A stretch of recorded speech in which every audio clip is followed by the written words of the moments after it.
Donc sur la langue, on a des petits récepteurs, enfin des structures particulières qu'on appelle des papilles gustatives, qui sont recouvertes de cellules réceptrices et qui comportent des récepteurs.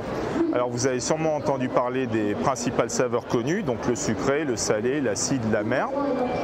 Donc c'est ce qu'on présente aujourd'hui aux gens sur le salon. Mais également une cinquième saveur qui est moins connue, qui est l'umami, qu'on retrouve notamment dans la sauce soja qu'on consomme avec les sushis.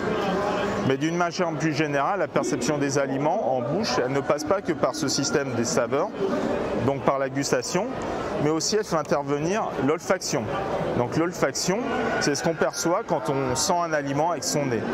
Mais on perçoit aussi cette olfaction, même lorsque l'aliment est en bouche, par ce qu'on appelle la voie rétronasale. C'est-à-dire on mange, mais on va aussi avoir les odeurs qui vont arriver au niveau du nez. Et donc être perçues. Donc ces odeurs, ce sont des molécules volatiles, il y en a énormément. Si les saveurs peuvent être résumées à un nombre relativement restreint, les odeurs par contre c'est plusieurs centaines et c'est assez complexe.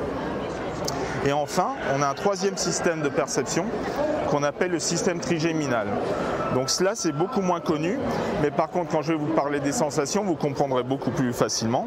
Donc c'est notamment le piquant du piment, donc qui est dû à une molécule particulière, la capsaïcine.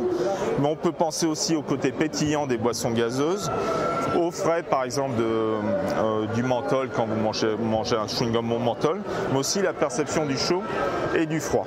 Et en fait ce sont l'ensemble de ces trois sensations qui constitue ce qu'on appelle la flaveur de l'aliment, mais plus généralement dans la tête des gens, le goût de l'aliment d'une manière plus générale.